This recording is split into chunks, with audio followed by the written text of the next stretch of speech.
The thoughts, views, and opinions shared on the Flow Show No Filter. Let's go. The thoughts, views, and opinions shared on the Flow Show No Filter are for educational and entertainment purposes only. I am not a professional. I am just good.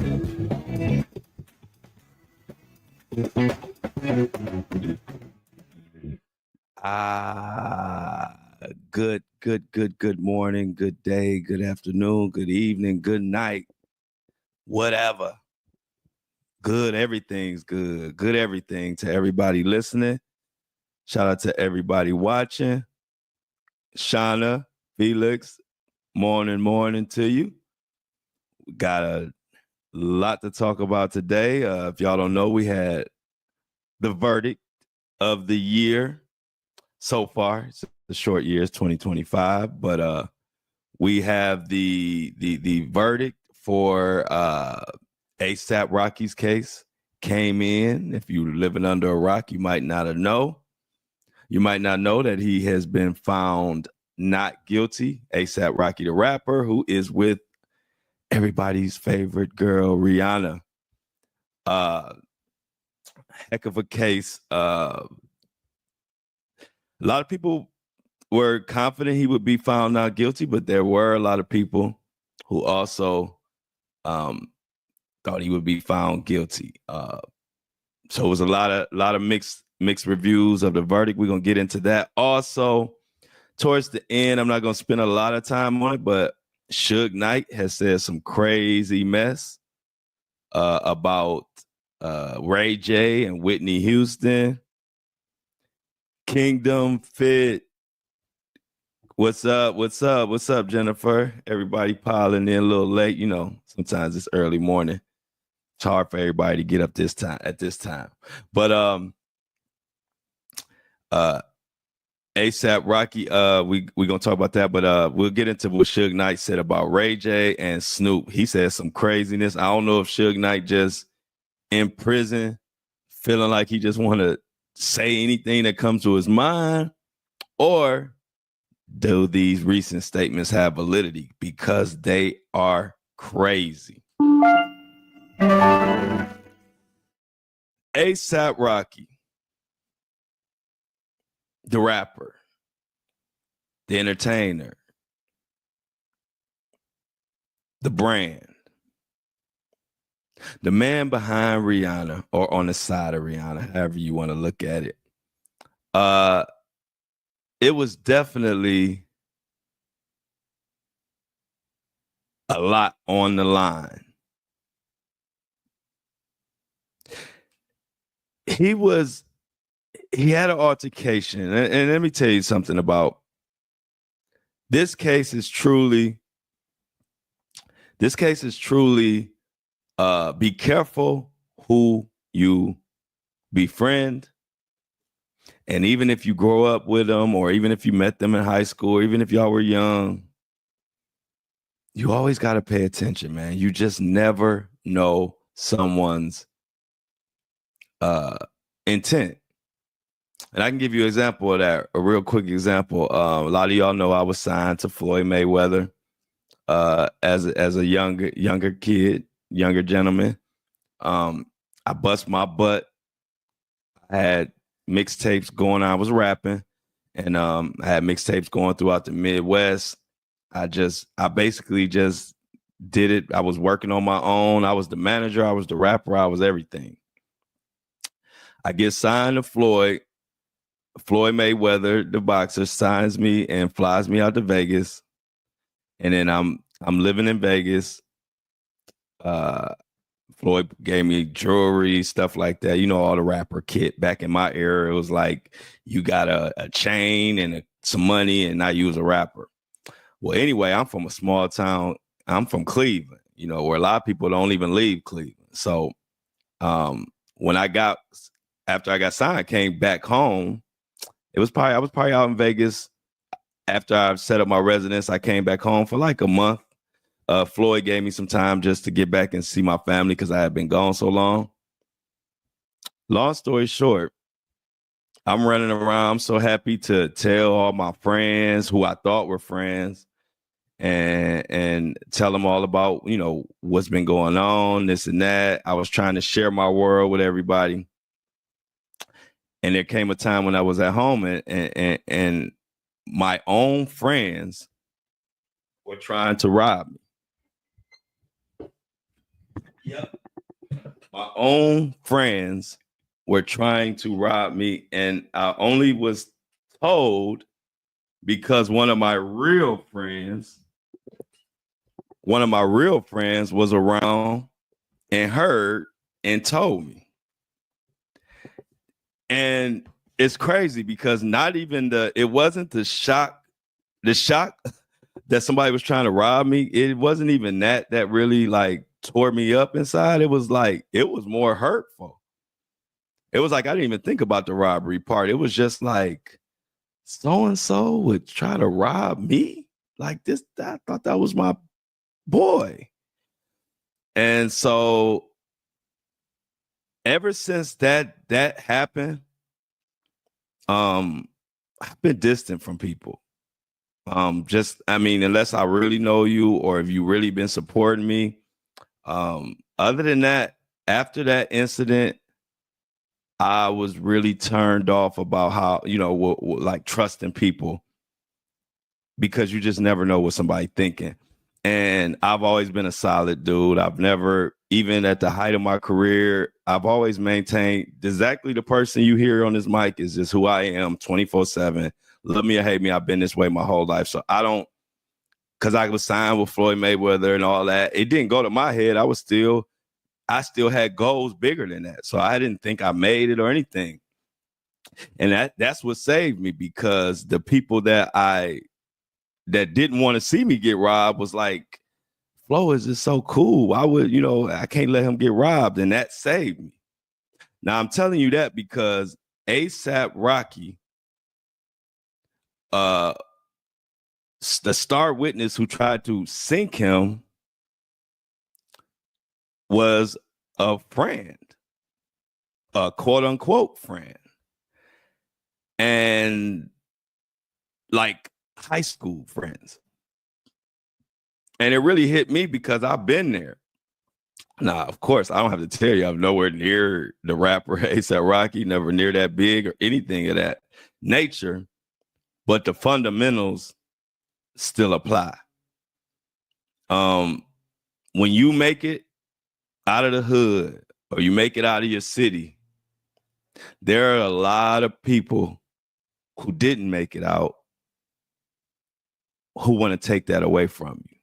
And I'm speaking from firsthand experience. I mean, even I'm going to be candid with you. Some of the same people who played me back in the day when I was rapping and they tried to rob me and went behind my back, and it's crazy. But like I said, I never let it bother me because I'm just the type of person. I'm just going to do my thing. I don't really pay attention to what they're doing. But go off the radar from Floyd, and I come full circle, and then my social media influencer and all that just takes off out of nowhere.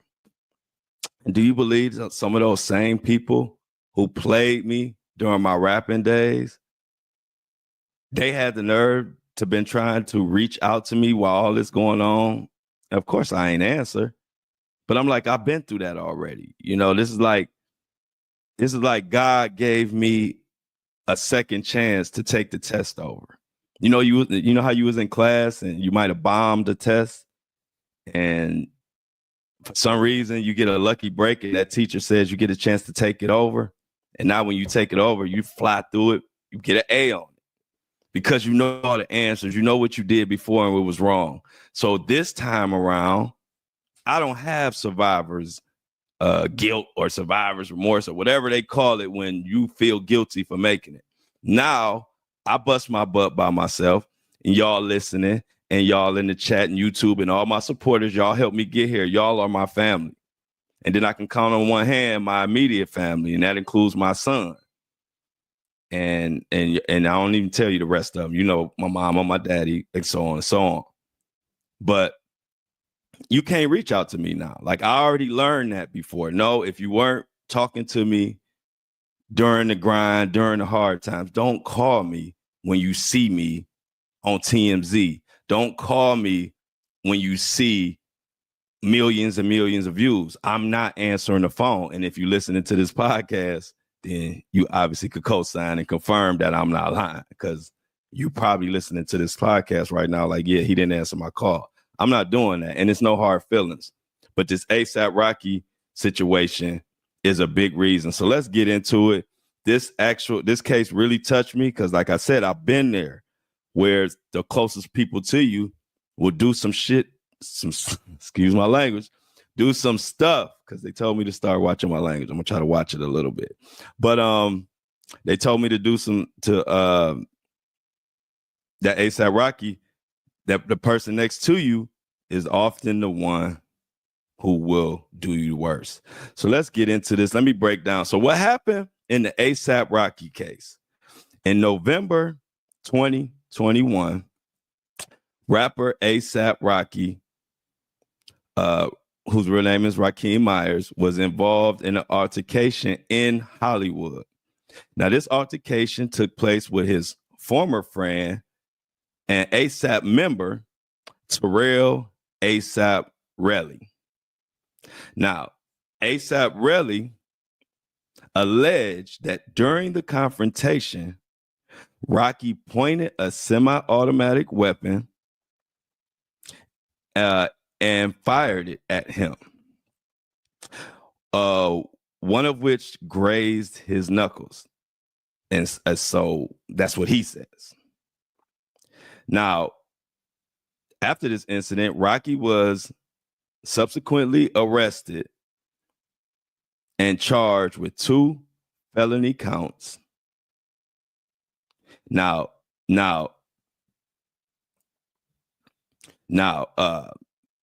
throughout the trial, of course, Rocky maintained his innocence, claiming that he acted in self-defense.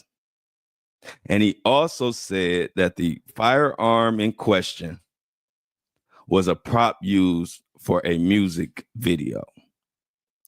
Now, after a 3-week trial and 3 hours of jury deliberation on February 18th, a Los Angeles jury unanimously found ASAP Rocky not guilty on all charges. The courtroom was very emotional. Rihanna was there. As a matter of fact,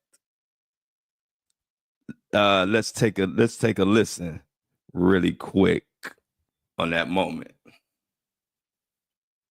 Superior Court, County of Los Angeles. In the state of California versus Raheem Mayers, case BA 508142-01. We, the jury, the above entitled action, find the defendant, Raheem Mayers, not guilty of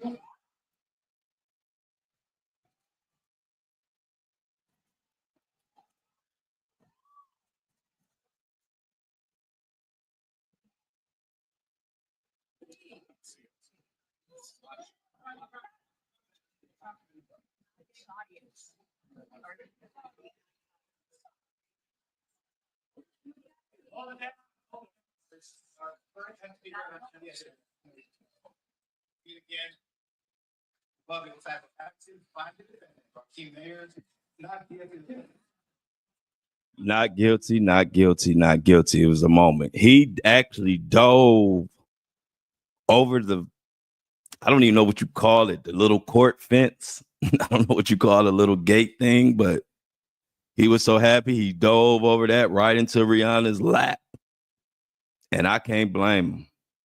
Y'all, the ASAP Rocky was looking at 24 years if convicted. And to make that gamble even crazier is that they offered him, I put it up on here, so I have to make sure I give you the exact, I don't want to be off.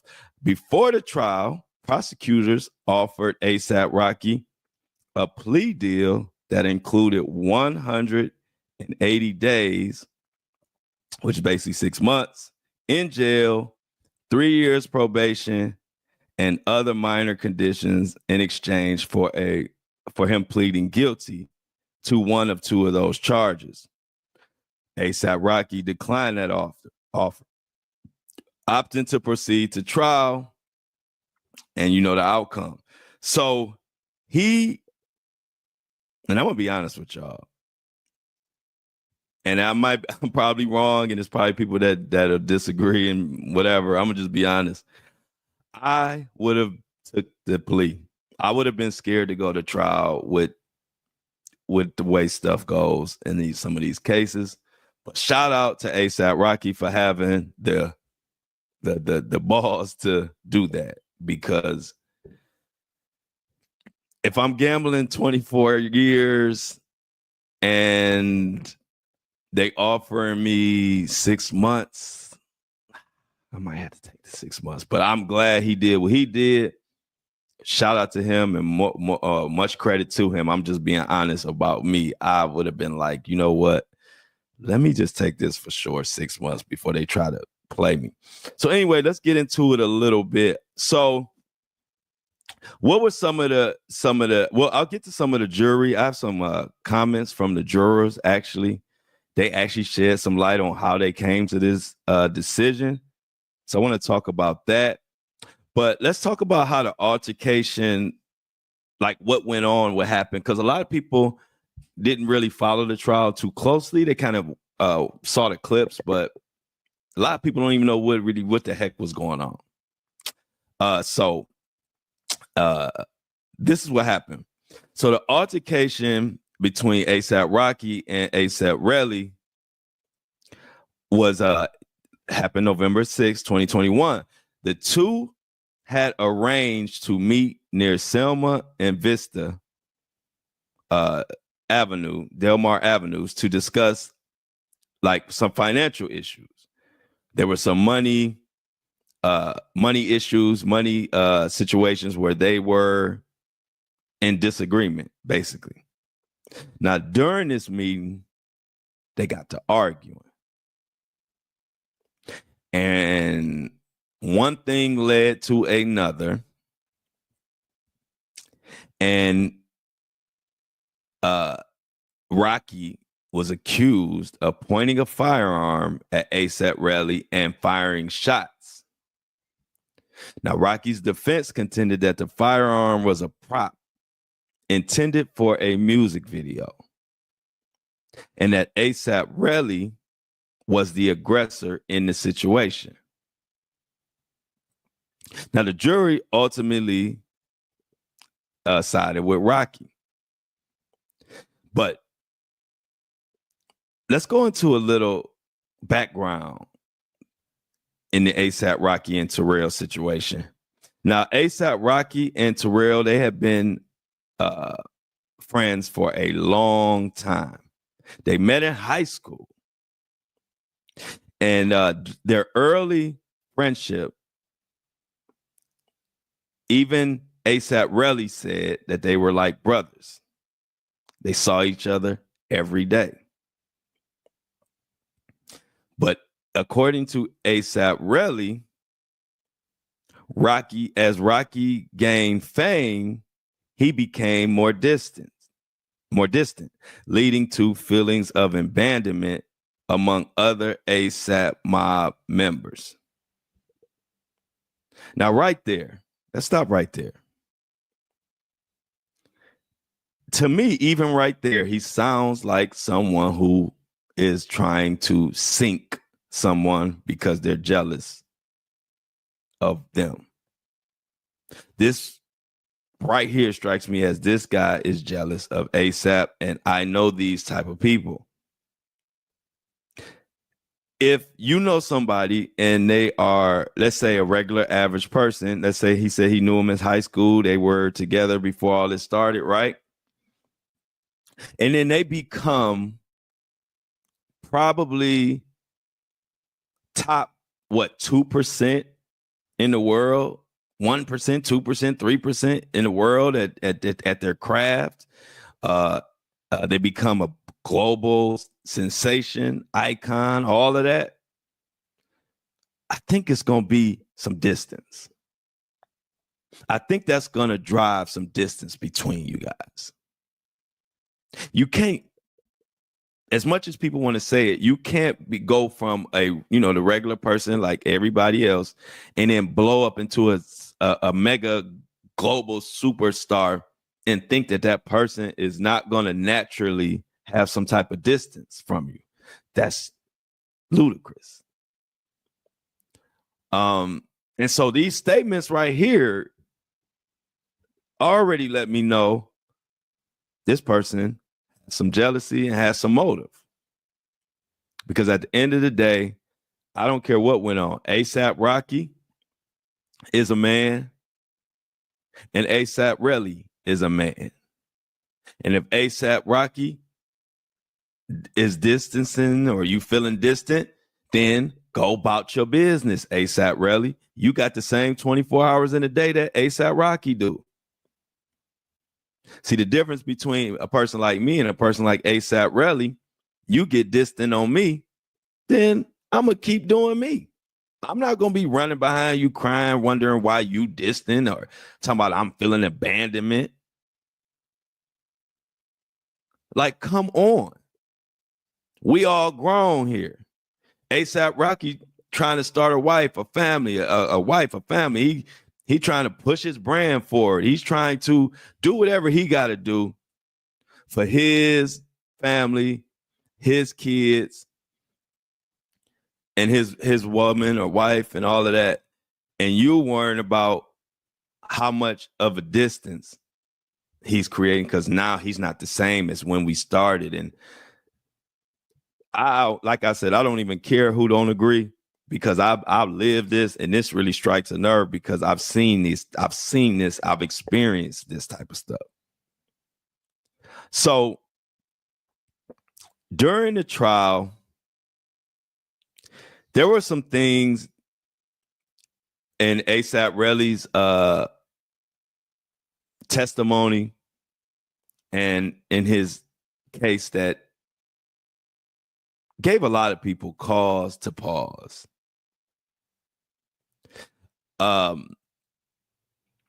He said he the only person saying that he fired the shots or Rocky did is ASAP Relly. But however, there are several factors that happened during the trial that raised questions about ASAP Relly's credibility, and I'm gonna list them right here. First of all, they said there was a lack of physical evidence. The firearm allegedly used in the incident was never recovered. Additionally, no shell casings were found at the scene, and the 9mm casings Elon, which is ASAP Relly, later provided lacked fingerprints. So what they're saying right there is they said that when the police came immediately to the scene, they looked for shell casings, they looked for bullet fragments, they looked for all of these things. They didn't find any of it.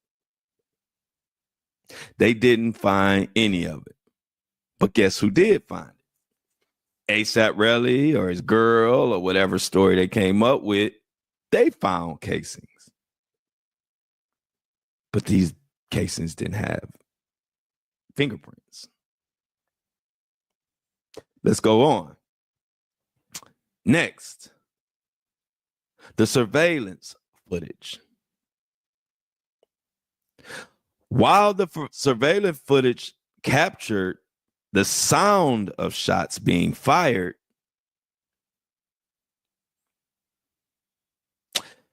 it did not conclusively show Rocky with a firearm,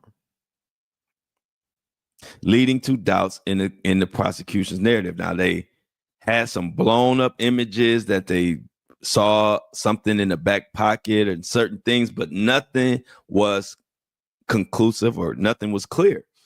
You got to remember, we talking about beyond a reasonable doubt to convict. And so the defense's argued that ASAP Relly fabricated the story for monetary gain. He was pissed.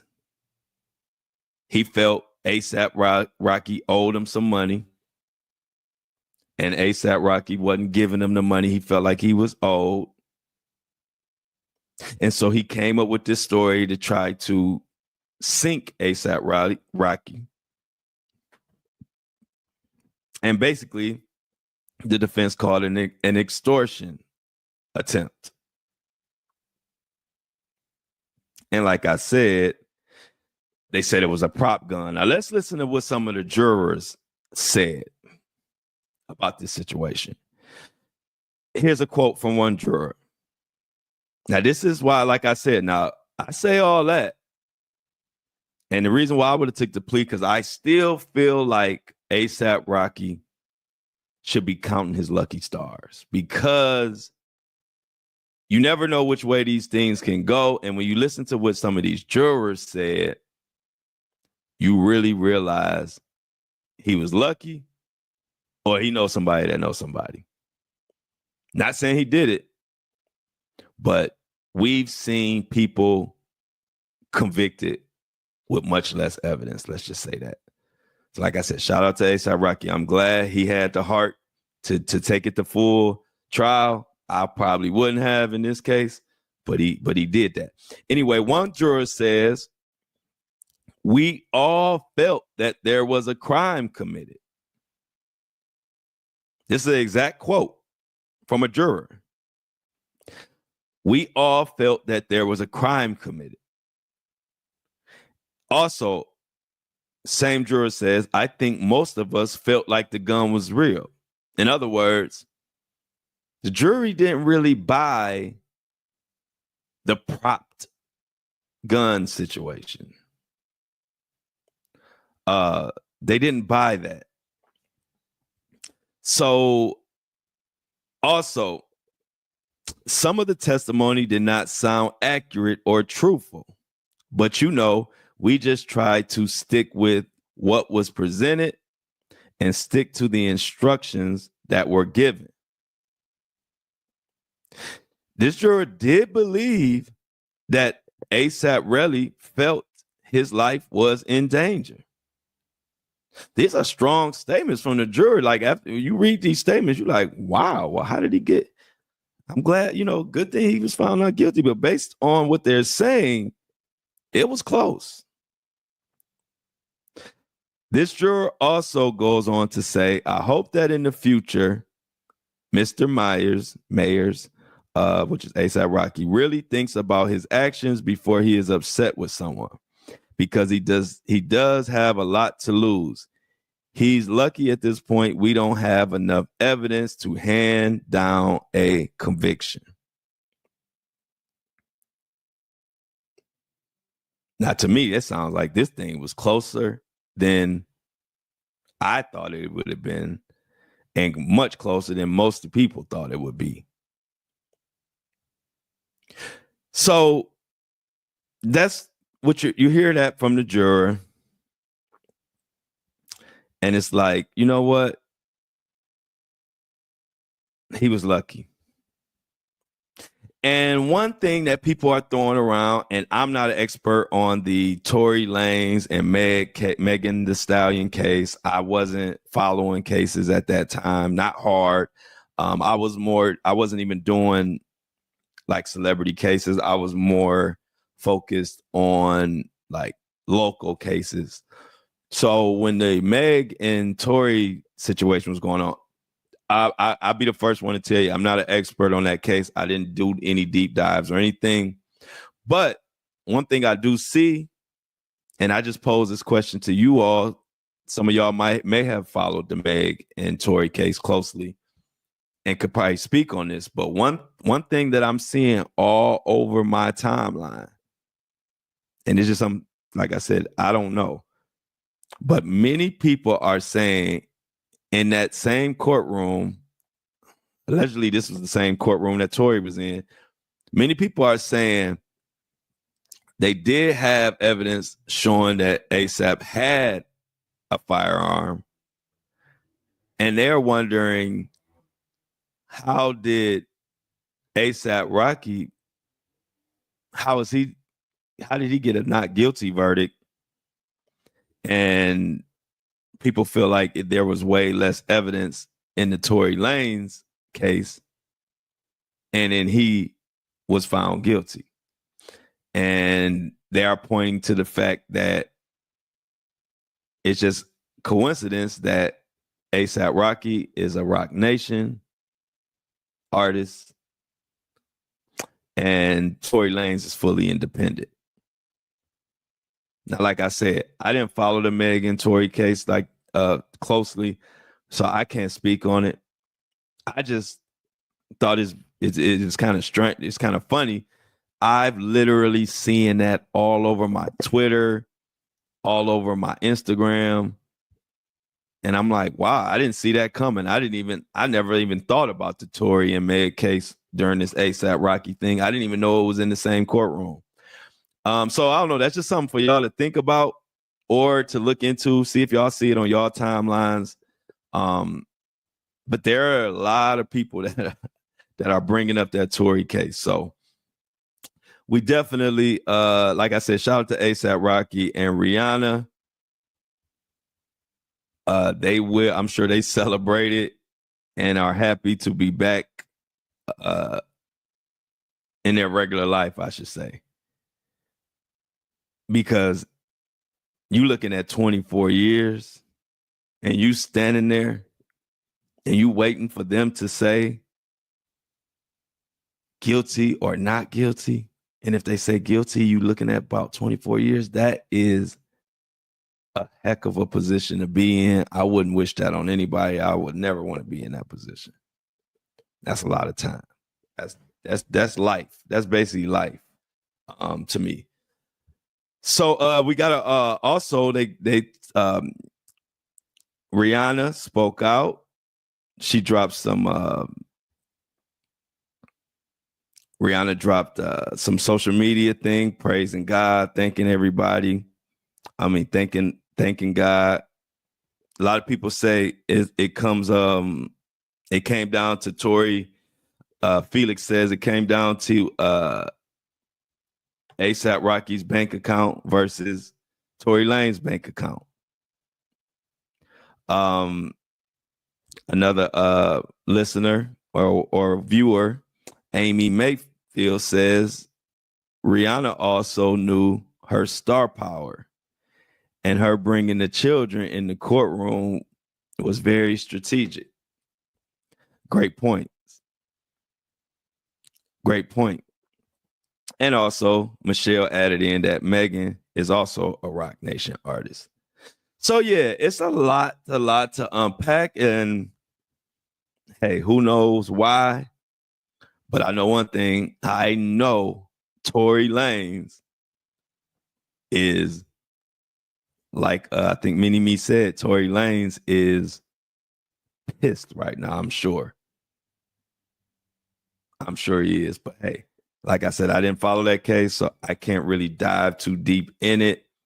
And I can't really stand 10 toes on what I didn't follow it. I'm just being honest. So shout out to them. But did y'all hear this craziness that Suge Knight said about Ray J and Whitney and Snoop Dogg? Like I said, I don't know if Suge Knight is just behind bars and feeling like, let me just say the wildest, craziest crap I could think of so people will listen to me. Or is he speaking facts? I'm going to let y'all decide. That's a lie. Let's talk about some facts. Whitney Houston, it's on your hands. I remember the conversation when she thought her life was in the toilet. She didn't even say your name. She just used the term that Brandy's little brother bringing me drugs and doing drugs with me. Brandy's little brother trying to kiss me and do drugs with me. Next thing you know, she's dead. That's a lie. All these phone calls recorded. You brag about how Snoop tell you and told you he's a part of the people who put bread to kill Pac. That's why I say don't mention Tupac's name in none of your interviews. You fuck with the motherfucker Snoop who said he had something to do with it. So Snoop was involved in killing all these phone calls recorded. You brag about how Snoop tell you an all-time artist. You was involved in killing female folk. So if you couldn't hear it clearly, it's that jail phone stuff is a little hard to hear, but I'm gonna tell you. So basically, Suge Knight is claiming that Ray J was involved in Whitney Houston's death, and also that Snoop Dogg was also involved in Tupac's death. So let's break that down for a second. Let's get into it. Y'all know, if y'all been following these cases, or the Whitney story or Tupac's death, you've heard some of this stuff. I'm sure you guys have heard the many people saying Ray J has something to do with Whitney.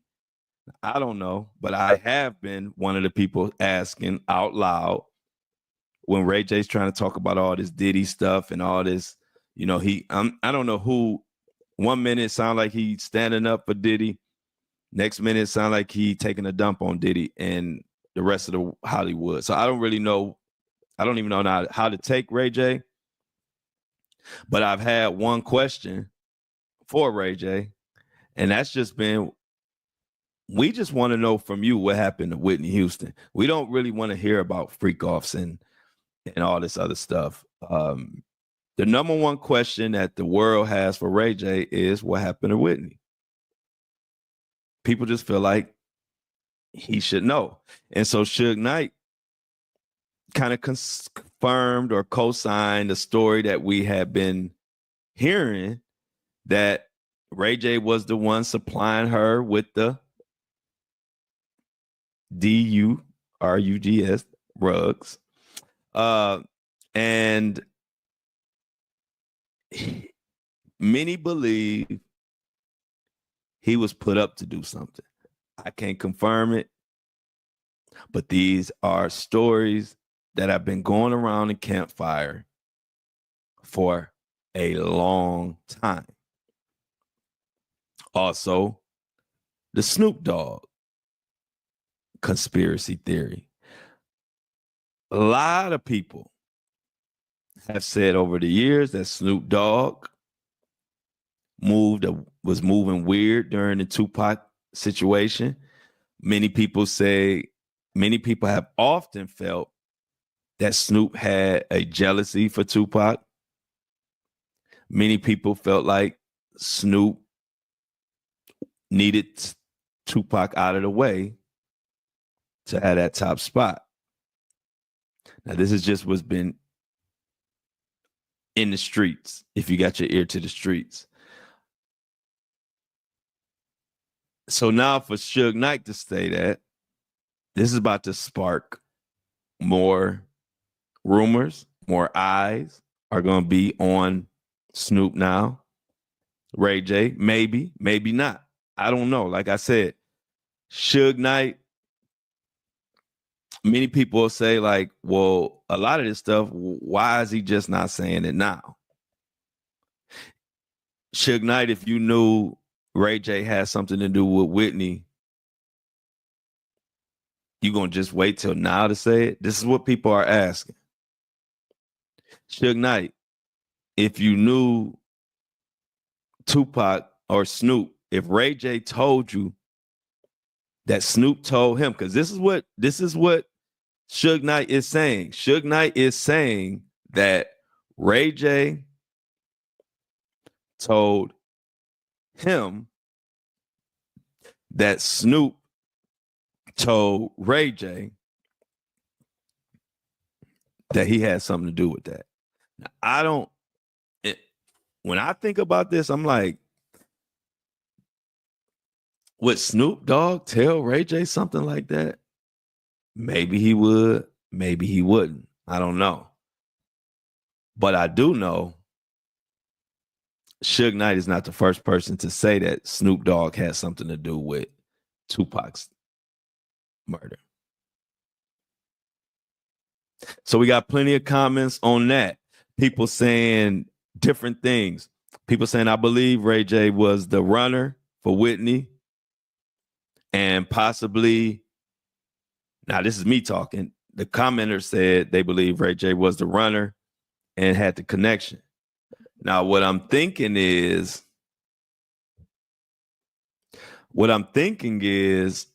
yeah, I think I will, Mini-Me. I'll do a deep dive on that. Hold on. Let me go back up and put this comment up here.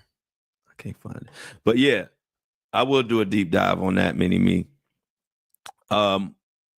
This is a possibility. Maybe Ray J didn't.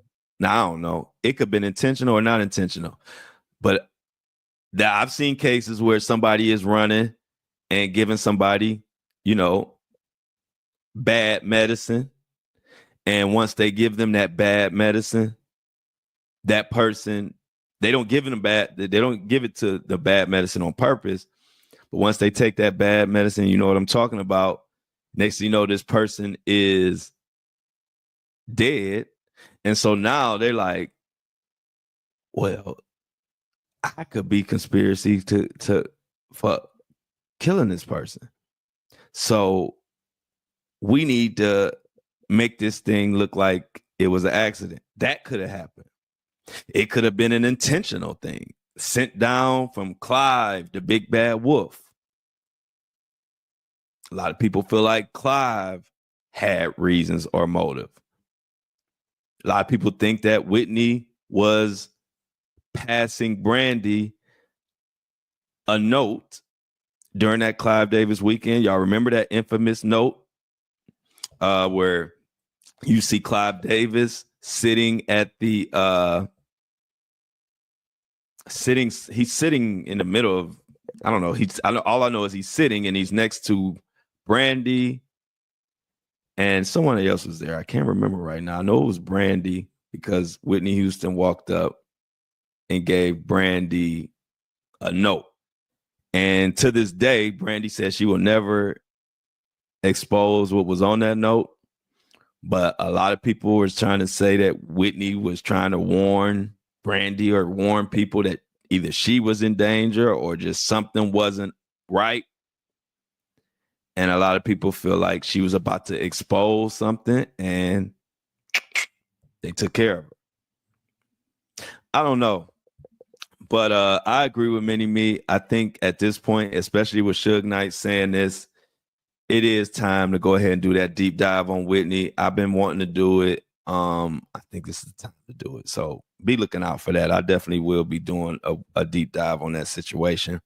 Breaking that down and seeing with all this new evidence and new people speaking out and apparently everybody talking these days. The new thing is to talk, and I don't know if that's necessarily a bad thing because there's a lot of garbage being put out, but amongst that garbage, there are some gems being put out. And people who didn't have a voice before are getting a voice now. So definitely, I will be looking into that situation with Whitney and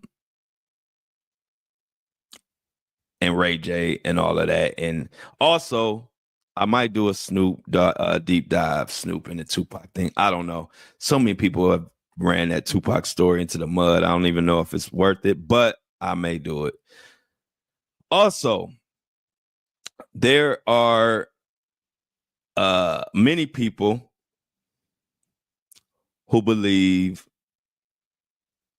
there's another lawsuit on the horizon. I'm not gonna get into it today, but I prelude it, give you a prelude. It's this TDE essay lawsuit. And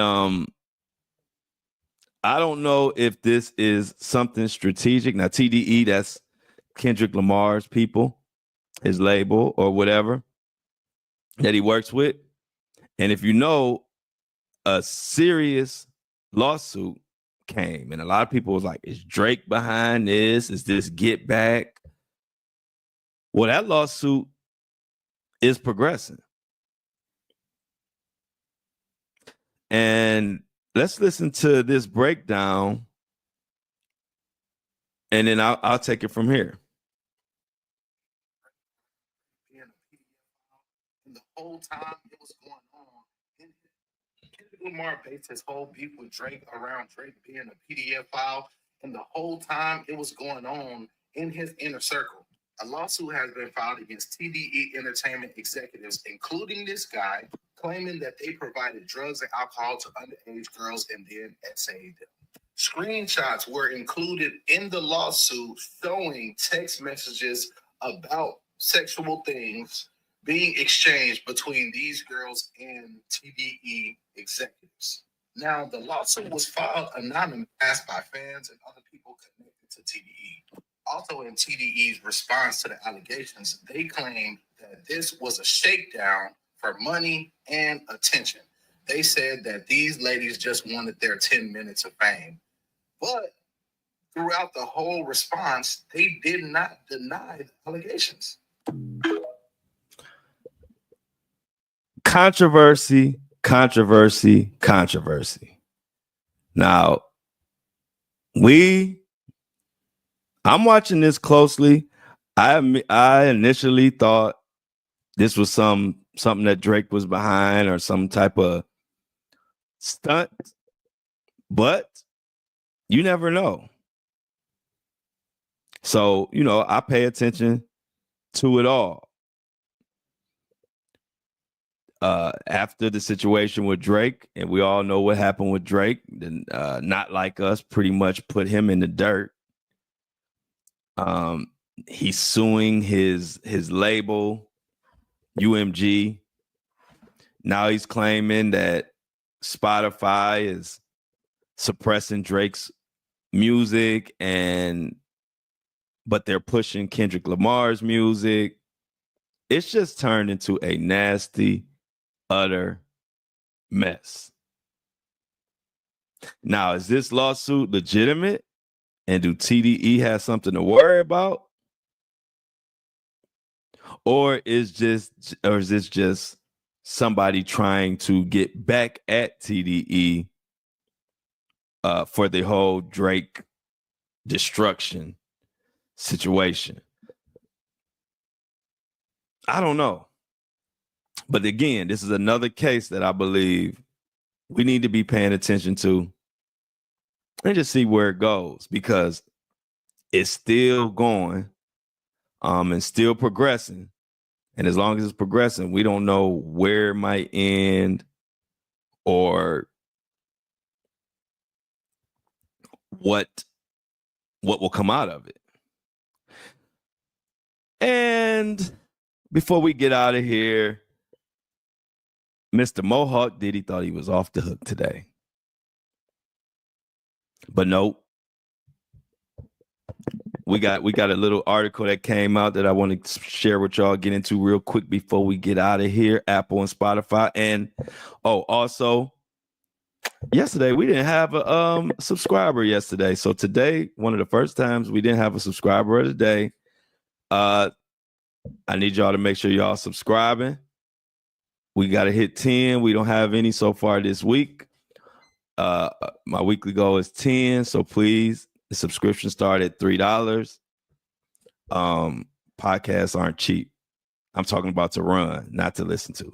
So if you can help me out by subscribing, a minimum donation is $3. I would greatly appreciate it. Keep the lights on, because I told y'all if I have to take corporate dollars and then they're going to tell me what I can say, I won't do a podcast.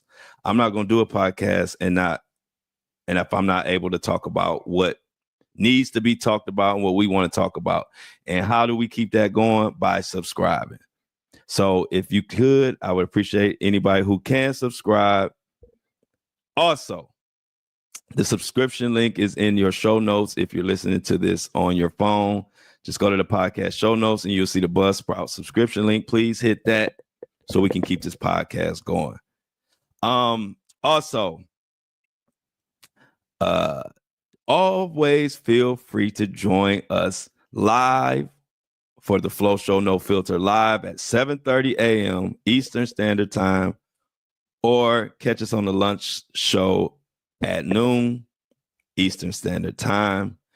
It's a ball. You're going to love the crew. We have a good time. I mean, it's not like having a studio audience. And a lot of the people who have came from the audio podcast and came and kicked it with us in the live chat and during the live. And don't be nervous. Like, if you can come watch it live, you don't even have to come in the chat. We won't even know you there. You could just watch from a distance. But everybody who comes to the show and watches it live enjoys the live broadcast. So you all are more than welcome to come. Now, before we get out of here, did y'all see this article? This is by Scarlett O'Toole. This is about your boy, the Diddy Monster. And the headline reads, P. Diddy branded as a quote-unquote predator by his ex-assistant who alleges rapper did whatever he wanted. This is from one of his workers, has just spoke out, and they did a piece on him. And he quotes, his name is Pines, and he worked for Diddy from 2019 and 2021. We talked about him before, and he was one of the ones who helped organize the wild parties. He says, and I quote, he got me. It was a circus. He did whatever he wanted, and we were just disposable. He further claimed that he was a pred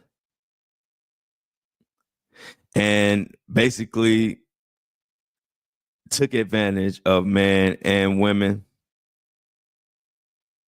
And he also said he has an innate ability to make you feel comfortable, to make you do things for him you would never do. Now, Pines also recalled an alleged incident in which Diddy grabbed him by the shoulders at a party and asked him to have relations with a guest who was on the couch. Pines claimed the musician had been drinking at the party, and so he took a shot with them, and next thing he know, he's getting summoned in by Diddy to do the unthinkable. He alleged this was the time, we didn't go into detail. I brought this up before from the Fall of Diddy documentary, but we didn't go into detail about the fact that he alleged that Diddy said, prove your loyalty to me, King. And then that's when Pines claimed that Diddy grabbed him by the shoulders and massaged him and told him to do what he wanted him to do. He said he felt like it was something like a coach telling a player to get in the game. He said Combs handed him a rubber and pushed him to the young lady on the couch. He said it felt like it was all just a game to Diddy. And he felt like it was just all entertainment. Now, after he threw him on the girl, he said the girl gave him consent. And I'm talking about the assistant was given consent. And Pines did what he did. Of course, Diddy said this is not true. And so does the legal team. But I actually think that this Pines guy,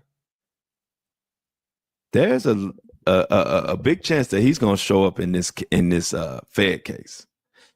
He is going to show up on the witness stand. Now, when we look at this Enterprise letter that's supposed to come out next month, I won't be surprised if we see this guy's name, because he worked with Diddy in like the recent era, in recent times. And when you're an assistant, I don't care if you're an assistant for 1 month. When you're an assistant for somebody like Diddy, you learn and you see a lot. But he was an assistant for almost 2 years, I believe. And so I brought up that because it's funny that they're making, you got to watch how the media will tell on itself if you pay attention. Fall of Diddy was a while ago. Why are they putting out this new article with this guy? We're almost in March. We're a couple of weeks away from March. I believe this because they know he's part of it. And they said in this Enterprise letter, there's going to be a lot of people listed, people that worked with Diddy, for Diddy, worked with Diddy, helped him do these things. And everybody who was involved said that they are willing to testify against Diddy.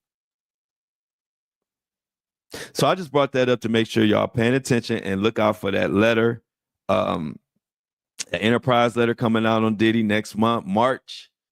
The dates have been getting so messed up, y'all, but the dates that I heard, March 7th, March 17th, those are the 2 dates I'm hearing. So pay attention to those dates. When I get a solid date, which I'm thinking March 17th is the more solid date, but when I have a solid date, I will let you know.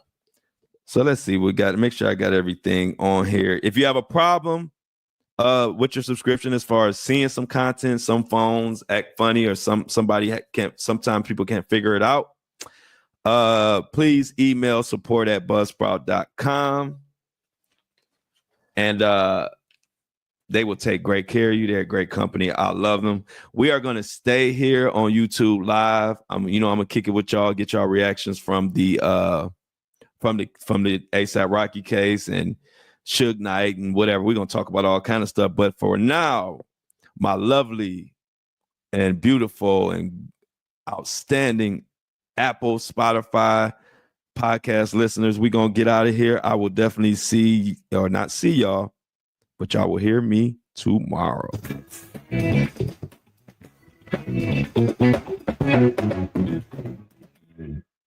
As always, I love y'all, and I'm out.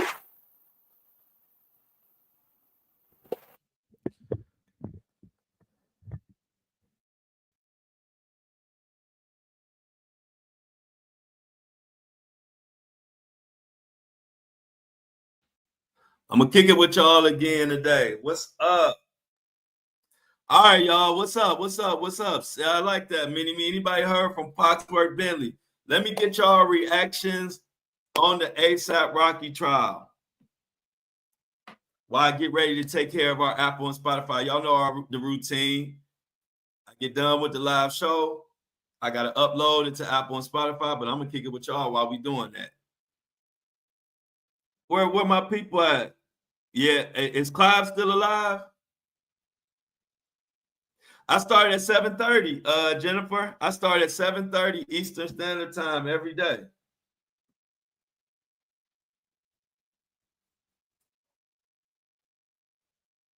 It's getting crazy, y'all. I'm telling y'all. 2025 is crazy. So yeah, Felicia Bosworth. Yeah, I'm happy for ASAP. Oh, that was a restream, Jennifer. Jennifer, that was a restream. You know, like reruns. That was a rerun that was running early this morning. Oh, Shauna, go out. Go ahead, Shauna. We know we're gonna be waiting on you. Enjoy your day, Shauna, and I'll see you at lunchtime. Good morning, Felicia. Good to see you. Good to see you. Good morning. Good morning. I'm so glad that y'all at the breakfast crew. The breakfast crew is in full effect. Let me get Apple and Spotify together. Stay safe, Shauna. What do y'all think about? What y'all think about? Oh, what y'all think about? What Suge Knight said?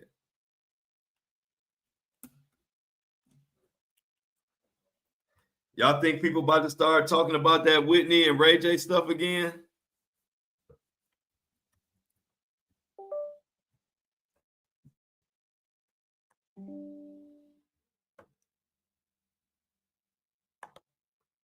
Not Dreamer. How you been, Not Dreamer? Yeah, that note, some about that note, y'all. That note that Whitney passed to Brandy, it's something to that. It's something to that. I'm about to load this. I'm about to give y'all our theme song, and I'm about to load this real quick. Load this to.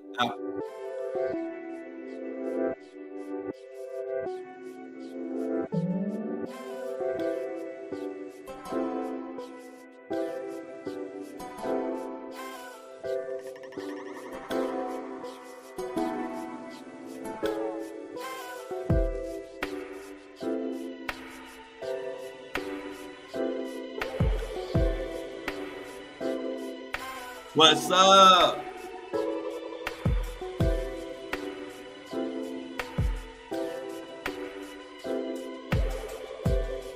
Always. What's up, Sybil? Sybil, I'm glad you joined the Breakfast Crew. We are growing. I love to see y'all. Amy, Michelle, Lauren, Felix. Y'all know Nadrima in the building, Jennifer. If I missed you, say something because I ain't see your comment. Mini Me always in the building. I appreciate you.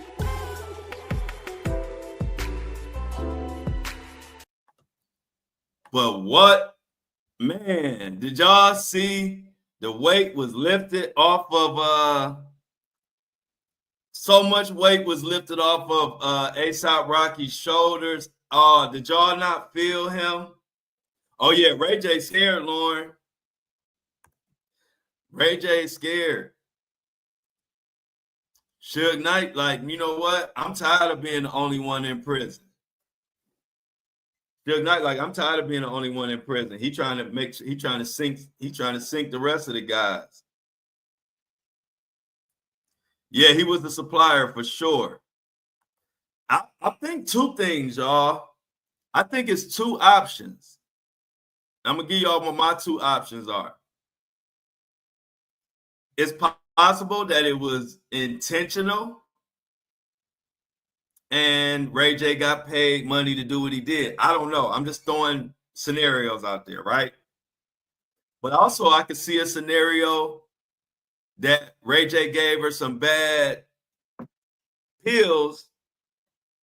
He didn't intentionally do it, and then she passed away from that. And if he would have told the truth, they would have locked him up. They would have not only locked him up, but it would have locked up whoever he was getting it from. And so if that happens, you would rather say or make it seem like it was an accident and it was all on Whitney. I'm just throwing out theories. But to me, that seems, I can see that happening. I definitely feel like Ray J was the supplier. I could see him being the one to go get her stuff that she need. I mean, he a Cali person. I don't know, you know. It's just sad, man. Oh, I didn't know that. Nice news. Mini me. Hey, y'all. one thing about Mini Me, she gonna make sure that we all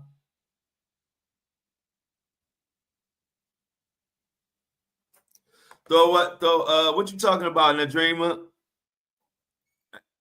Nadrima said she willing to throw extra in cash app. She'll throw that to us. What you want me to throw to y'all?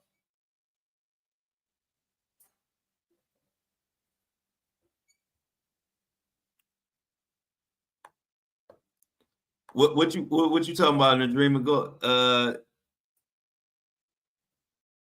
Oh yeah, I'm glad Mini Me you brought that up. I wanted to definitely talk about that at lunch, but we could talk about that a little bit now. Are you talking about Mini Me? Are you talking about when Ray J said? When Usher said that when they asked him, "Has he ever been kissed?"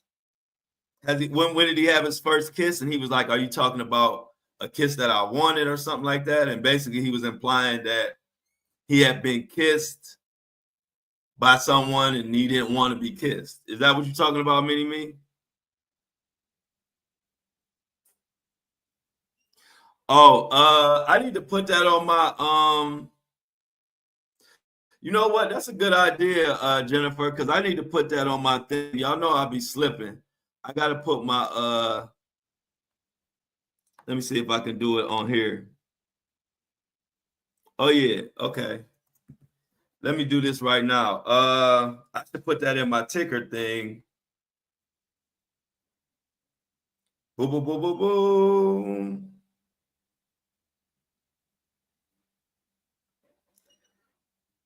But I don't know what to think about that, y'all. Like I'm if Ray J did it on purpose. I'm not saying he didn't. I'm just saying there's so many scenarios, and every scenario he in it somewhere. In my mind, he knows something. He definitely knows something. I'm trying to find the. Hey, do y'all do? Can y'all do Apple Pay? I'm gonna put Apple Pay in here too because I like Apple Pay.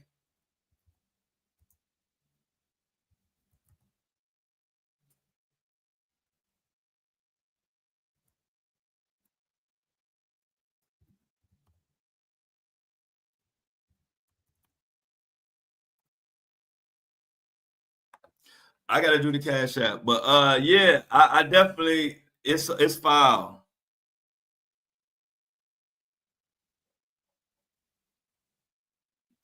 Hey guys, any of y'all do y'all do can y'all do Apple Pay or I gotta have Cash App?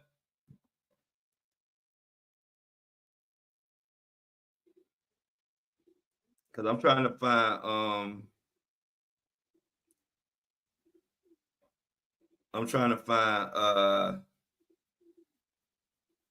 the information. But what y'all think, Wendy? Okay, so let's check this out. Mini Me got another update for us. Check this out. Breaking news from Mini Me. Wendy Williams was transferred to the memory unit. I did see that of her assisted living facility after allegedly getting drunk at the facility's restaurant, according to a new report. Wait, hold on. They put her in another. She in a memory unit now. Okay, well yeah, I got my Apple Pay on there, Lauren. Okay, so look, that's my Apple Pay, I think. Yeah.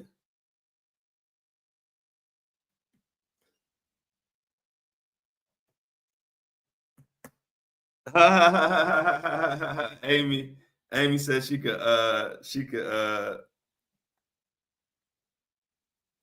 Amy said she could mail a check. Remember checks back in the day? Remember you used to write a check? Remember you write a check and you'll go to the grocery store and they would run the check through a machine and all that type of stuff. People don't even do checks no more, do they? Do they do checks still? Very old school. Yeah, I'm old school right with you. I mean, I get with a little of the new school because I got to get with them on certain stuff, but I don't know. Yeah. I know it's a lot of people that still use checks. You go to the grocery store and they be like pulling out their pocketbook and they write out the check. Back in the day, that was what everybody did. It used to be, it used to be important when you were writing a check. When as a kid, I remember as a teenager when I first got my first check, but I thought I was doing something. But hey, y'all, I got my Cash App, I got my Apple Pay in here. I gotta find my Cash App. I gotta look through my thing of what the exact thing, because I don't want to put it wrong and I can't get in my phone right now. Like my phone is acting stupid. Look at Amy. Amy, we have converted Amy. Amy is a full-fledged YouTuber now. We converted her, y'all.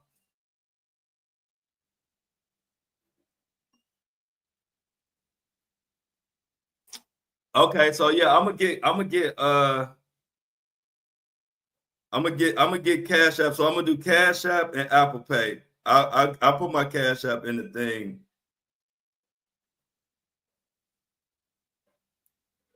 Boop, boop, boop, boop, boop, boop, boop, boop, boop.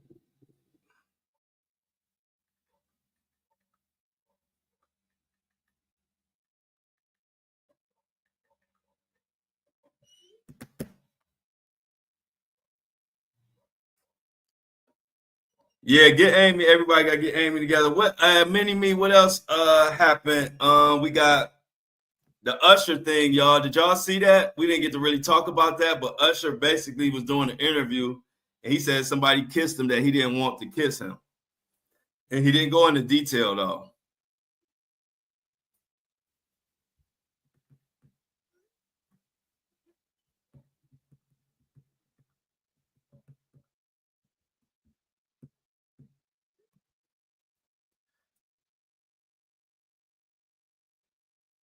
Oh, okay. When TMZ, okay, that's why I was confused. All right, thanks, Michelle, for clearing that up. So when TMZ interviewed her, she was in the memory unit. Okay, I remember that. Okay, I thought it was like a new unit. All right, cool. So the memory unit was when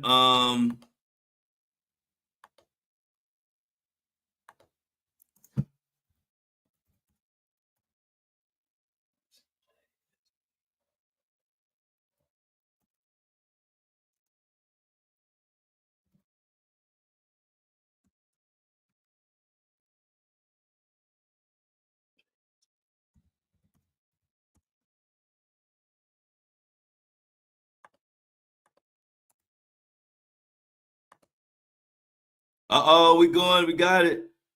All right, y'all, we all set. Y'all get me together. That's what I told y'all. Y'all be having me right.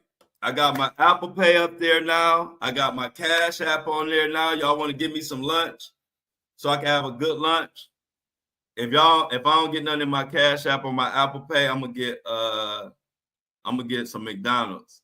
But if y'all give me some Apple Pay and Cash App, I'm gonna get Cheesecake Factory. So we shall see what I'm gonna eat for lunch today. Let's see if y'all gonna look out for me. I got my Cash App and my Apple Pay up there. What y'all gonna do for your boy Flo? Am I gonna eat ramen noodles or Benihana today? We'll see. But anyway, that Usher thing is something that we're gonna talk about at lunchtime for sure. Also, I can't say enough that I'm happy for ASAP Rocky. I've been there, man. And when you are a trailblazer and you get beautiful people like y'all that support, but it's funny that the people that are closer to you as far as can reach out and touch you, they do you so dirty. And so I feel that, y'all. So I've been there. Like I said, I've always made my own way. So I never could understand people that try to ride your coattail and then at the same time they really want to be you, replace you, and hate on you. I don't get that. Like That's hard for me to understand because I don't do that type of stuff. Like I just do my own thing. I don't try to bring nobody else down. I don't try to use nobody for any reason. So it's hard for me to see it coming. So I just got to the point where I just stay away from people in general. I just stay away from them unless it's somebody who supporting my journey from the beginning.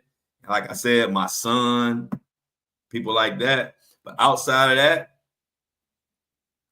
I'm cool, y'all. I've seen too much. I know how people get down, and I can't trust people. Felix, my boy Felix. Everybody say bye to Felix, y'all. Felix gotta make a move. That's my dog, Felix. Hopefully, I can see you at lunch, bro. Hopefully I see you at lunchtime. Yeah, I'm definitely happy for them. Yeah, it is gross, Amy. I don't understand it, man. It's just like what? And that's why I really was so happy that ASAP Rocky was. I bet you now, watch going forward. I bet you ASAP Rocky is going to be far away.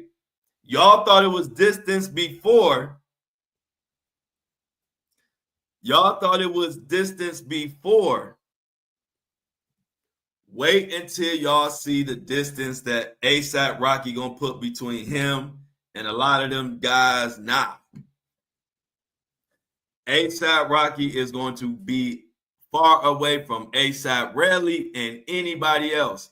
As a matter of fact, through one of the YouTube bloggers, I think his name's Seti Nash, he said ASAP Rally is supposed to be going to jail, going to jail or something, or being arrested or something in New Jersey for a whole separate reason. Now, I don't know what that reason is, but that's what the guy Seti Nash said, and he's been covering this ASAP Rocky thing closely. So I don't know. Look out for that. But ASAP Rally's supposed to be going to jail or something in Jersey for whatever reason. ASAP in Barbados. So also ASAP Rocky is in Barbados now, y'all.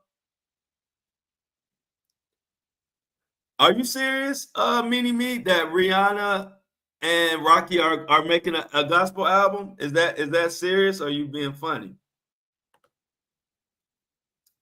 I would definitely shoot, I definitely would. I would too, though. If I was them, I would definitely make a gospel album.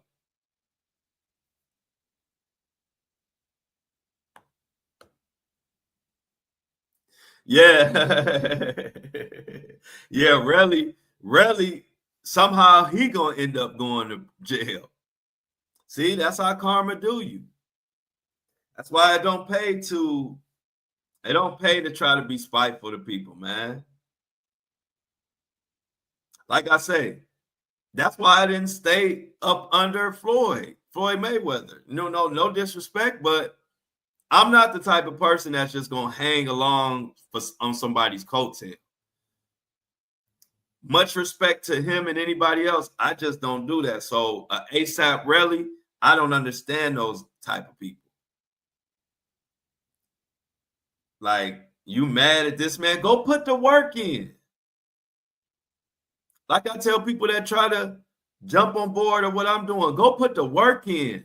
But see, I made videos from 7 in the morning to 9 at night for a year straight to get to build up, to have my platforms the way they are.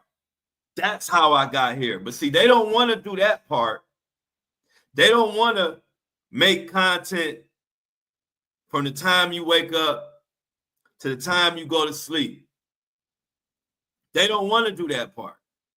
They want to wait till you do that for a year when nobody cared about nothing I was doing. Then once it take off, then here y'all want to come. And when I say y'all, of course, I'm not talking about y'all. I'm talking about here come those people that are looking to get over on you, man. And it's sad, and I hate it. Because I'm the type, I'm going to put my work in. Don't come try to don't try to come sneaky, backstab me. Go put the work in. People don't even know. Do y'all understand that's where me not having a shirt on even came from? The reason I started never having a shirt on is because I was doing so many videos every day. I was dropping 10 videos, 8 videos, however many videos.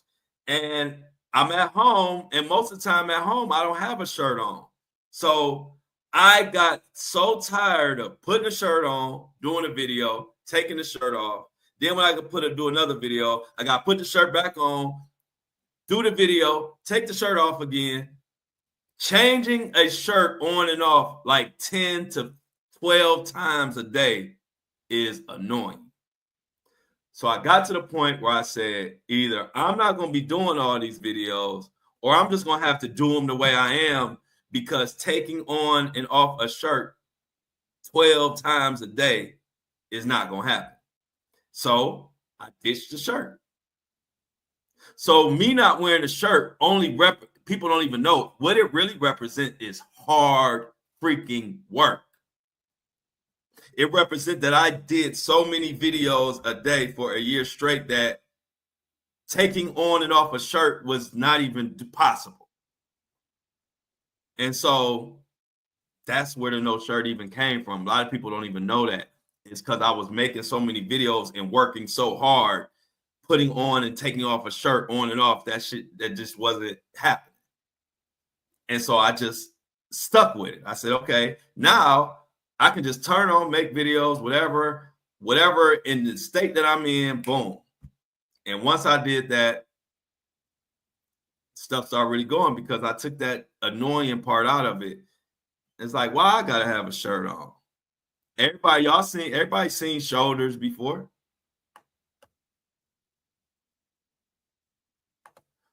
Oh, I know you're covering him. Yeah. Did you see about Myrtle Beach? I saw someone told me that he sold the church and was liquidating. We talking about J.P. Miller.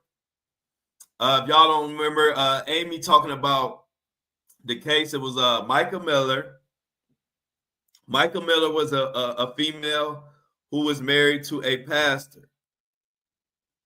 Micah Miller died it was a mysterious death. She allegedly, according to police, I should say, she unalived herself with a firearm that she supposed to did herself, and she drove out to a far location and did it in the middle of a lake or water, a body of water. And it was so much that didn't make sense. It was people following her. We see it on surveillance. It's a case that, if you don't know about the Micah Miller case, you need to look into it. Well, everybody was pointing the finger to John Paul Miller, which is who Amy is talking about in this comment. And John Paul Miller was never arrested or charged. As far as the police, he is innocent, but a lot of people in the public feel differently. Actually, it was a big case, and I was the first person who received an interview, who was asked to do the interview on John Paul Miller. That was one of my big, if you want to say, big breaks. But it was one of the things that propelled me on this journey, because News Nation, CNN, all the big outlets wanted to interview John Paul Miller, and him and his team reached out to me to do the interview. And it was real crazy, because I had been calling out John Paul Miller for months. And then I was like, he needs to be investigated. Something don't seem right. And then he picked me to do the interview, the first interview that he did publicly. And as a matter of fact, after my interview, then he did News Nation, then he did all these other ones. And after all that was said and done, he sent me a message and said my interview was by far the best. And if I ever wanted to interview him again, just hit him up. So if I do have anything breaking in that case, or if people hit me up and say they want to hear, what the hell going on with John Paul Miller, or what is he doing, or y'all want to ask questions, that interview is always available if we ever want to take advantage of it. Oh, okay. So you found me on the Michael Miller. Yeah, that was one of my, I would say, the cases that made me, because it's always the work in between that pays dividends. But along that journey, when you do journalism or you cover stories, there are cases that stand out from the rest that kind of bring your following. So Rasheem Carter was the first case. That was a black man who was unalived in Mississippi, or Taylorsville. It was around, Taylorsville. That was the first case that people started knowing me from. Then there was the Riley Strain case. Then there was Micah Miller case. And last but not least, the Diddy case.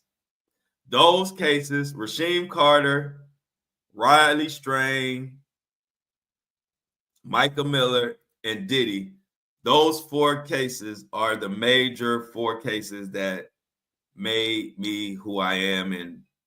And a lot of the people who follow me, a lot of them follow me from one of those cases. Shout out to Rasheem Carter. That was probably the most horrific case that I did. Rasheem Carter was working in Mississippi near Taylorsville, and he didn't have a ride home from work. He actually lived a few hours away, but he actually was staying at a motel, which was maybe 30 minutes from the job site that he was on. And Rasheem Carter didn't have a ride, so he was walking home or trying to get to his motel. He called his mom and he said there were white men and white trucks that were following him. And he said if something happened to him, then his boss did it, all type of stuff. And then Rasheem Carter was later found, body all just dismembered. He was nothing but bones. And to this day, nobody has been held accountable for it. And the case had died. And this is at the beginning of my journey of doing what I do. The case had died. Nobody was talking about it. I got my hands on the case, and I single-handedly, and anybody in the TikTok world will tell you that I single-handedly brought back the Rasheem Carter case and made everybody start talking about it again, and people start marching. A lot of progress was made. However, at the end of the day, still nobody was convicted or found to be guilty of it. So that was that case will always be near and dear to my heart, but it was the first case. And then after that, Riley Strain was a 21 or 22-year-old white male college student who traveled to Nashville, Tennessee to kick it with his frat partners, his frat buddies. Went to different clubs. He was drinking or whatever. One club kicked him out. People believe somebody slipped something in his drink. And he was seen, Riley Strain was seen on surveillance camera footage, walking and stumbling. And next thing we know, he was found unalive in a river with no, I think they said with no pants on or something. It was a weird case. And this another case that to this day, they say it was an accident. Nobody believes that, not me and not the general public. But I brought a lot of awareness to that case. I actually brought awareness to the case and helped the family get a lot of answers. However, still haven't found a suspect in that one either. I already told you about Michael Miller, and I don't have to tell you about Diddy. But those are the cases that brought me here, and that's why I tell people, like, if you just found me because of Diddy, then you are very, very, very late on my journey. But I appreciate you. But I've done way more than cover Diddy. I've covered, and it isn't just about celebrities. Most of the cases that made me are people that you wouldn't even know their name. Like I said, a lot of people don't know who Rasheem Carter is. A lot of people don't know who Micah Miller is. A lot of people don't know who Riley Strain is. But those three cases are the biggest cases that I covered that actually made me or gave me the exposure. Like Amy said, she know me from the Micah Miller case. Yep, just like Emmett Till. Yeah, the Rasheem Carter case was just like Emmett Till. And as a matter of fact, the mother, Rasheem Carter mother, thanks me to this day and the family, because what happened was, I'm gonna tell you what happened with the Rasheem Carter case and how it fell into my lap and how it made me and propelled me to be and do what I'm doing now. What happened was, even though they knew it was foul play, the case had become stagnant. Ben Crump, wasn't nobody listening to him no more. The family wasn't getting no answers. And so they needed to revive the case. And that is when a young lady reached out to me and she said, I want to give you some evidence that's not out here. We've been trying to wait, but we're not getting any answers. And so she gave me some evidence and said, would you bring awareness to this case? I didn't hesitate. The minute she told me what the case was and what was going on, I immediately started. And that's where the I don't like it even came from, the Rasheem Carter case. Because I was saying, I don't like it. And it caught on so much, it just turned into my catchphrase. But anyway, the evidence that she gave me, check this out, y'all. I just told you what happened to Rasheem Carter. The evidence she gave me that really took the lid off was they had video footage of a classroom, of kids in the classroom, saying that the kids were telling, he was standing in front of the class and he was telling, he didn't know he was being recorded. He told the class members, hey, y'all, my dad found my dad has Rasheem Carter's body parts were at my house, and a pig, they fed them to the pigs or to the hogs. This is what a child, a high school kid said on video. They gave me that video. I dropped that video. And I took off and started running with that case. And it did a lot. It did a lot. Like I said, I had the whole TikTok talking about the case after nobody was talking about it. And then it started getting more news coverage and people started getting back on board. But before that, the family reached out to me because it had died and nobody was talking about it and they weren't getting any answers. And that started me on this journey. So I have to thank Rasheem Carter's family for choosing me and giving me an opportunity to bring awareness to their case. And I'll tell anybody that will listen, Rasheem Carter is what started me on this whole journey that you know me for.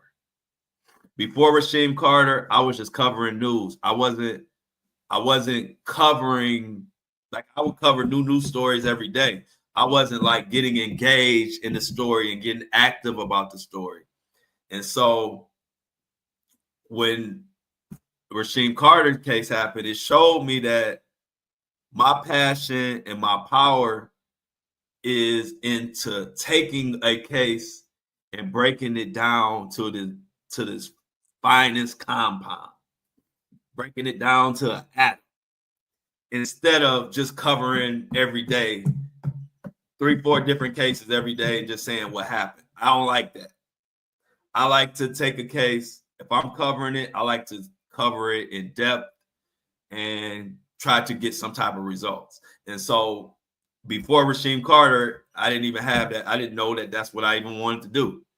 And so I owe it to that family for believing in me and helping me get started on what my true calling was in the world.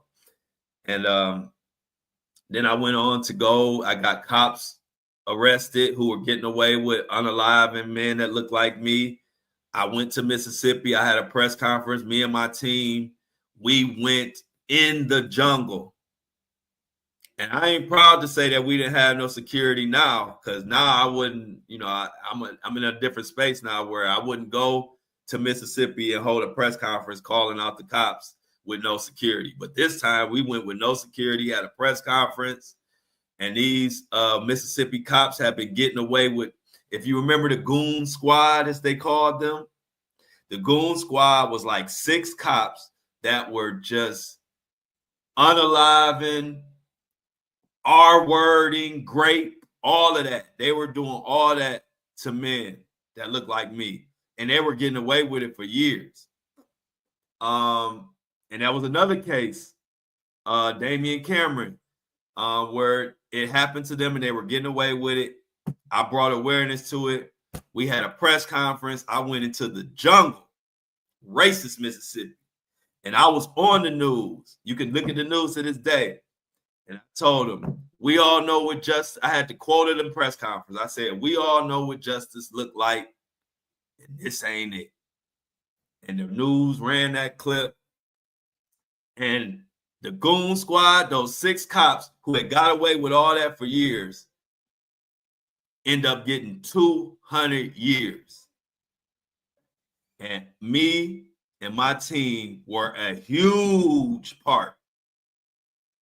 I don't want to take all the credit, but we could take about 50 to 60% credit for that.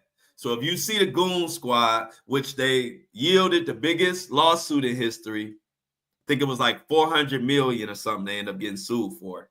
All of this came after me and my team brought awareness to this. 100 million, 400 million or some crazy lawsuit for wrongful death for men that look like me. And also between them, I think it was 6 of them, they ended up getting like 200 years. Before I took that case and started bringing awareness, they were working. A guy that was on my team that was at that time, he told the news people while we were doing a press conference, because they were surprised about all this stuff had been going on with no accountability. One of the guys stood up that was on my team. His name was Walt. He said, yeah, and the kicker is they right down the street still working. When we said that these cops did all this crazy stuff to these men, they shoved things up in them. Stuff like that they were getting away with. And at the time of this press conference, they were still working like business as usual. Well, I'm proud to say after our press conference, they were fired. And after they were fired, they were put in prison. And I had a lot to do with that. And I'm proud of that. So when people think they just know me from Diddy or they want to hear about Diddy, it's like, let me know, like, nah. You can't just pin Diddy on me and say Diddy made me. No. I did way more before Diddy came. I did a lot and enjoyed doing it. That's why this is probably the first time I've even told this whole story, because I don't focus on the past. I'm always about what we need to be doing next. I don't need no pat on the back. My pat on the backs come from my karma, from just, you do the best you can and do right, and right come to you. So that's why I don't talk and dwell on this stuff, but I do bring it up here and there to let people know and give them a little more background on me. Because if you think I'm just a Diddy reporter, you ain't you missed a lot. The Flow story is real. And people who've been following me, that have followed me from TikTok and stuff like that, they saw me do this. So, like I said, I love doing it. If I was to go back in time, I would go right back to Mississippi in the heart of that press conference and do the same thing. Thanks, Lauren. I appreciate that. It's a good feeling. Like I said, I feel like I was blessed for, God to give me this platform and giving me an avenue to do what I've been doing my whole life. I just didn't do it in this fashion. But I've always been the person that people call when they had an issue, whether it's personal, whether it's business, whether it's all kind of things, just because I've been a person that never mind helping and helped a lot of people. But I like to do it. And so that's why doing what I do now is very comfortable for me, because I've always stood up for people. I've always stood up for family members, friends, my sister, whatever, like whatever. I've always been the one you could call if you got a problem. I'm definitely, if you one of my friends or somebody that's near and dear to me, I got your back. 100%.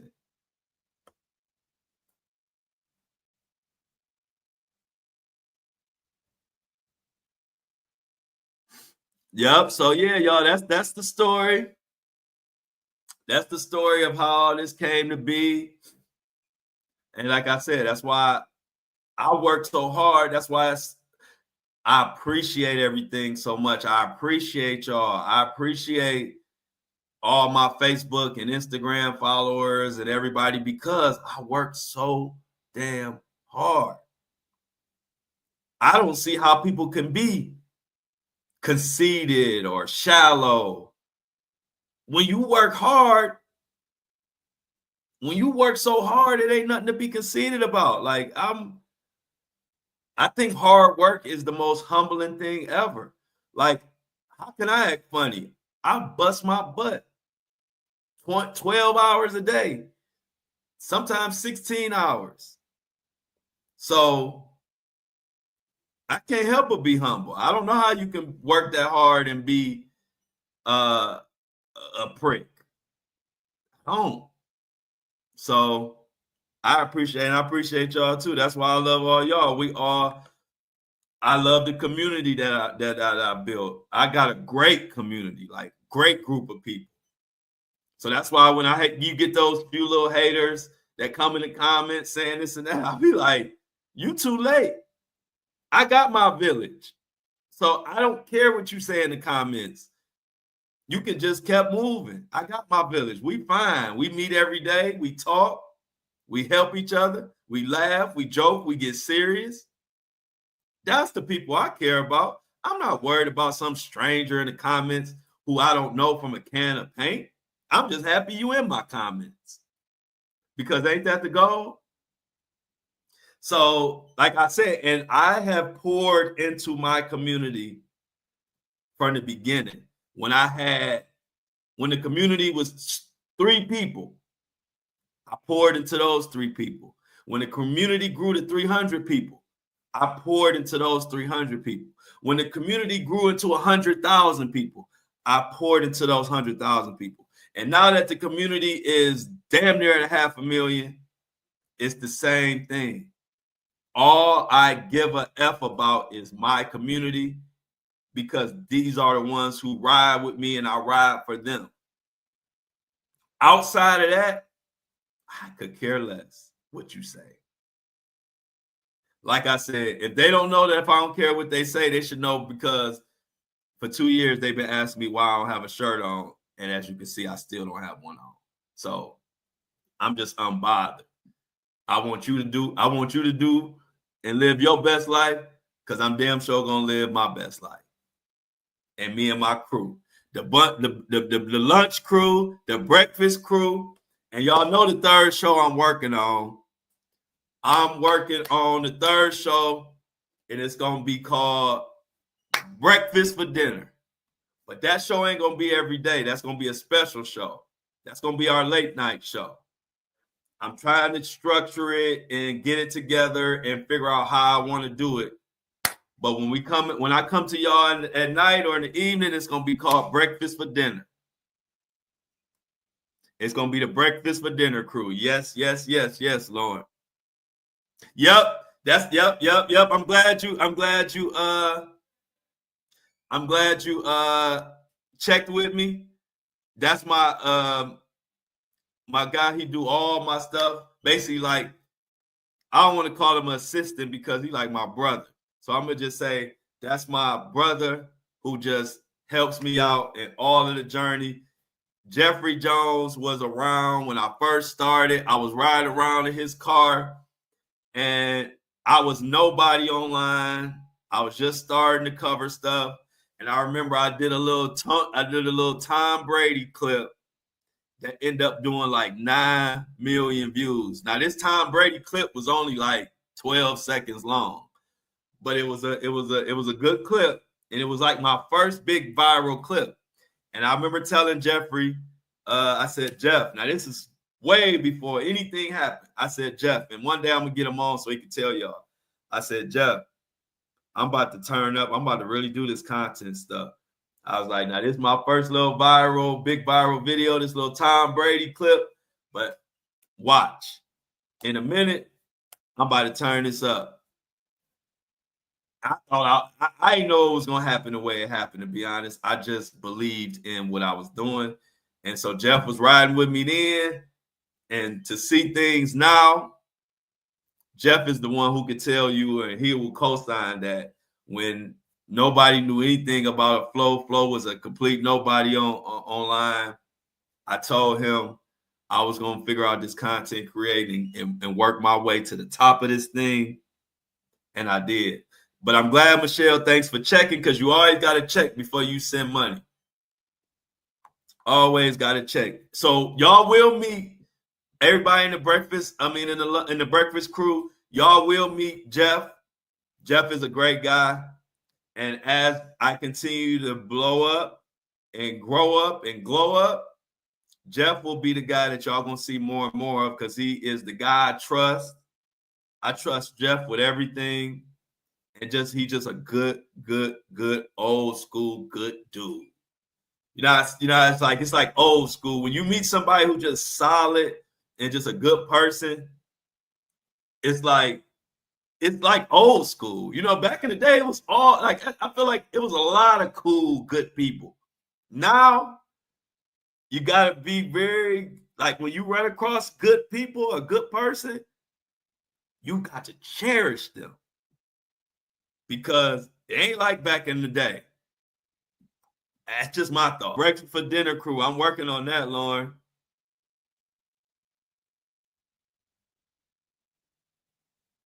Yeah, my people.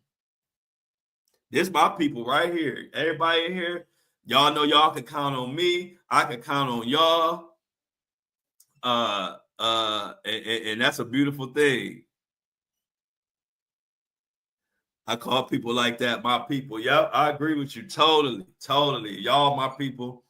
And he said, tell Greg to turn his camera on. Y'all tell him. I'll co-sign with y'all, but y'all can tell him. He's shy, but y'all tell him, and I'll co-sign y'all. We're gonna make Greg turn his camera on. So y'all bring it up at lunchtime, and when y'all bring it up, I'm gonna hype it up too. I'm gonna be like, yeah, man, turn your camera on, man. The whole chat wants your camera on, man. And on top of that, Greg, the type of person, he got to get 2 haircuts a week. So he stay ready for the camera. Y'all know me. I'm gonna come on here. I am. Y'all might see me out looking good. Y'all might see me with the rag tied on. I don't give a dang. Exactly. Exactly. Hey, look, he gonna get that honey. We want to see him drink that honey. Yeah, no excuse for G Money. Yeah, hey, look, y'all, we on G Money's back at lunchtime. He ain't gonna know what hit him. We're gonna hit him with one of them Busby avalanches. But the avalanche gonna be turn your camera on. We're gonna be like, hey man, it's time to turn your camera on, man. No excuses, man. But again, y'all, I don't want to sound too mushy, but love each and every one of y'all. Y'all are the ones I ride for. Matter of fact, before I get out of here, I don't know, do y'all remember? And Amy, I don't know if you was around, Amy, but do you remember when I got that John Paul Miller interview and the whole internet went crazy and all the bigger creators tried to throw me under the bus and tarnish my name?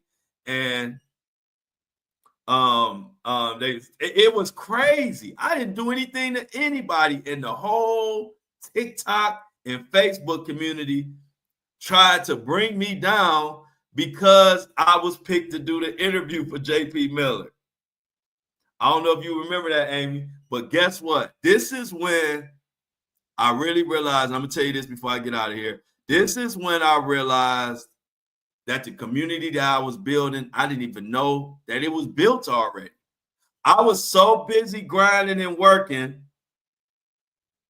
Okay, I'm gonna tell you. All right, good, Amy. I'm gonna break it down to you because Amy don't know. I'm gonna tell you the story. I'm not gonna be long-winded on this, but this is a good story. This story.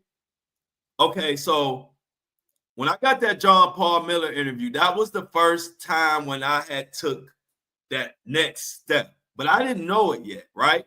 I'm just working, grinding. I didn't know that I had developed such a huge following at this time. I did not know. I was just so busy working, right, Amy? So listen to this, y'all. This is a crazy story. So everybody started knowing me from the Micah Miller, all the bigger creators. I was still the most known. I got the most views. I had the most respect because people knew that I was giving it to people straight.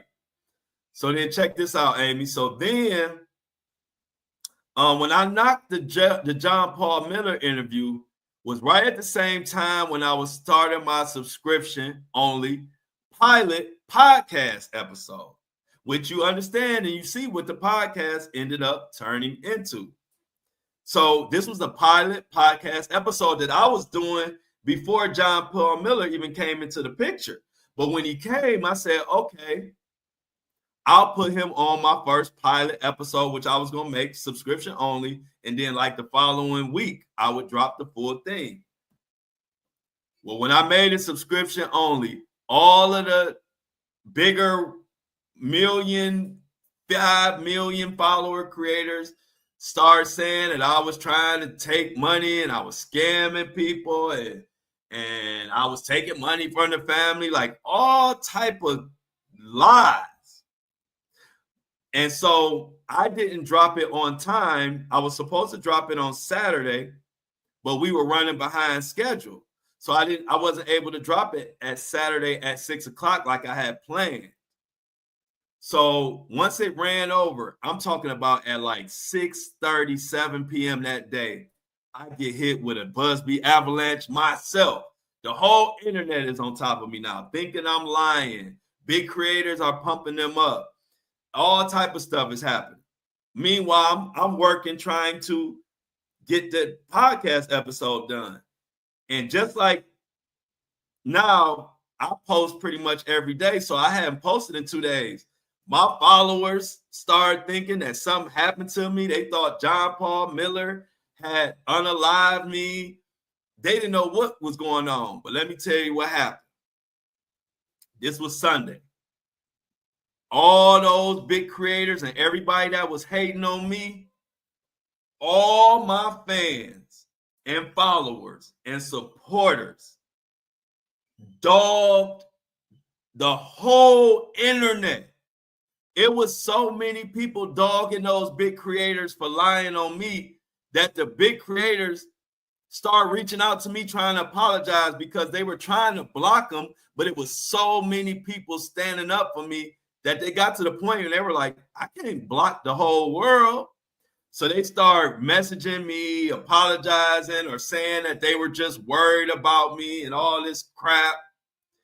And my people were relentless. And it was black women, white women, black men, white men, Latino women, old people, young people, college students. It was so many people standing up for me from so many different walks of life. The whole internet had to bow down and leave me the heck alone. And let me tell you some real stuff that I don't think only a couple people know. I'm not a crier at all. That Monday morning when I woke up and seen how my people represented me and shut down the whole internet for me, a fan base that I didn't even know I had at this time, I shed tears, y'all. And it wasn't sad tears. It was tears. I could not believe that so many people stood up for me when I didn't know, like I couldn't, when the whole internet against you, I couldn't fight the whole internet. I'm just over here working, trying to get the podcast done. The whole internet shut down. My fans and my supporters dogged the whole internet. Robbie Harvey, Justin TikTok, I call them by name. All of them had to kiss the ring because they tried to come for me for no reason, and it backfired. And that situation propelled me to the biggest, most known creator in that space. And then I dropped that podcast on Monday, proved everybody wrong that I had it. I'll never lie, and I'm always straightforward. That podcast episode went crazy, and my name has been bigger ever since. And so I only told that story because that was the moment that I found out that I had such a big following. I didn't even know it. And I couldn't believe so many people who they didn't hear from me. They didn't know what was going on, but they stood up for me and they let me know that I was doing the right thing by pouring into the community that pours into me. And I don't like it. So that's the story, y'all. So, appreciate it. Michelle got me lunch. So I'm about to order me some lunch, Michelle. Thank you so much. Anybody else? Y'all see the Apple Pay, the Cash App. Y'all getting me together. I got my Apple Pay and the Cash App in the ticker. I'm about to order me some lunch, courtesy of Michelle. And I'll get back and I will see y'all at lunchtime. Love you, Amy, Lauren, Michelle. I don't want to miss anybody if you're still in here. If I don't see you saying nothing, that's the only reason why I missed you. But anybody else, we about to get up out of here. Yeah, he definitely played on her mental health issues, Amy, for sure. And another time, Amy, we could talk more about that case because it's a lot that I could tell you about that case that a lot of people don't know. So love you too, Lauren. I will see y'all at lunch. Hit the Cash App or the Apple Pay if you feel it in your heart. But courtesy of Michelle, I'm about to order me some Cheesecake Factory. We out and like the live. Yeah, and I forgot to tell everybody to like the live earlier. Everybody like the live, share the live. Go in the comments, not the chat, but after the live is posted, please come back and leave some comments on this video outside of the chat. Like, you know what I mean? Like when it posts, come back to this post and go in y'all know the comment section. Go in there and leave some comments. It helps push it out. We about to leave on our. I appreciate everybody. Coming up at lunch, we're going to tell Greg to turn his camera on. I appreciate that, Lauren, and I definitely see your comments that you be leaving. See y'all at lunch. See y'all at lunch. See y'all at lunch. We out. We out.